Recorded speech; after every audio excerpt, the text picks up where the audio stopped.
Oral questions, questions oral. The honourable member for Leeds, Grenville, Thousand Islands, Rideau Lakes. The Canadian economy is suffering the effects of unjustified tariffs from the Trump administration in the U.S. Conservatives propose creating a strategic critical mineral reserve as well as an all-party CUSMA working group to address these challenges and to create a tariff-free auto pact. This would restore our leverage and support Canadian manufacturing. So will the government work with us to ensure that Canada can negotiate trade deals that benefit our workers and our economy? The Honourable Minister of Industry. Speaker, to answer directly to my colleague, obviously we can. We can get to a good deal. This is exactly why the Prime Minister is engaged, but also this is exactly why our colleague, the Minister of Canada-US Trade, is in Washington today, meeting with the representative for trade to do that work. That being said, we took good note of what the leader of the opposition said yesterday at a Canadian club, and we're very happy that a lot of our program is being copied. The honourable member for Leeds, Grenville, Thousand Islands, Rideau Lakes. Conservatives have consistently demonstrated a willingness to work with the government to get results for Canadians in the face of these unjustified tariffs from U.S. President Donald Trump. Look at the constructive amendments to the budget bill that they adopted and our support for efforts to relieve taxes on Canadians in this challenging time. Our proposal for an all-party CUSMA working group to get a tariff-free auto pact, to create a strategic critical mineral reserve will help us to negotiate from a position of strength. So will the government accept our offer to work together to get the best results in the interest of all Canadians? Minister of Industry. Mr. Speaker, there are lots of things we cannot control. Certainly we can control the White House, but there are lots of things we can control. And what we can control is how to build one strong Canadian economy. Who said that first? Prime Minister Carney. Who copied that yesterday? The Leader of the Opposition. Mr. Speaker, of course we'll work on an auto pact that is tariff-free. Of course, Mr. Speaker, we will work to have a strong critical mineral supply. And of course, we want to work as one Team Canada. The Conservatives should just get on board. The honourable member for St. Albert, Sturgeon River. Speaker, the numbers are in, and Canada's economy shrank during the fourth quarter of 2025. In fact, Canada's economy is the only shrinking economy in the G7. The Prime Minister promised to build the strongest economy in the G7. Instead, he's delivered the weakest. So, in the face of that, will the Prime Minister accept any responsibility for the dismal state of Canada's economy? The Honourable Prime Secretary, Minister of Citizenship and Immigration. It's always interesting when the Conservatives cite reports, they only cite part of the report. Of course, it's unfortunate that we saw a contraction of 0.6% in real GDP. What else does the report say? It says that consumer demand is up. It says that domestic business investment is up. Beyond that, my colleagues very well read, I'm sure you read Bloomberg yesterday, the highest foreign direct investment Canada has seen since 2007 at almost $100 billion. A major nation-building project is exactly what this country is engaged in to bring jobs and purchasing power. We will achieve exactly that. The honourable member for St. Albert, Sturgeon River. Speaker, here's the reality. Under this Prime Minister's watch, more investment dollars have left Canada than come in. That's right. Meanwhile, the Prime Minister has doubled down on the worst policies of Justin Trudeau. Higher taxes, inflationary spending, and the same anti-development laws. Not a single major project approved. Right. So with a record like that, is it any wonder that Canada has the worst economy in the G7? The Honourable Prime Secretary. Well, the apparent new trade critic, I don't know what he is, foreign affairs critic from Oshawa-Bowmanville talks about a hissy-fit doctrine of the Conservative Party. What is this government doing under the Prime Minister's leadership? Forging new trade relationships, forging new investment opportunities. We see the result in terms of foreign direct investment in a nation-building agenda that will lead, as I said, to new jobs, the purchasing power that comes from that. Along the way, we know that those results are not immediate, of course.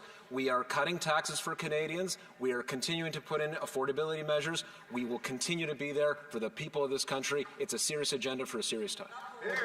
Député de Bellechasse, les Échemins, Lévis. Monsieur le Président, les libéraux nous avaient promis l'économie la plus dynamique du G7. Les données de Statistique Canada qui sont publiées aujourd'hui disent autre chose. Le PIB s'est contracté de 0,2%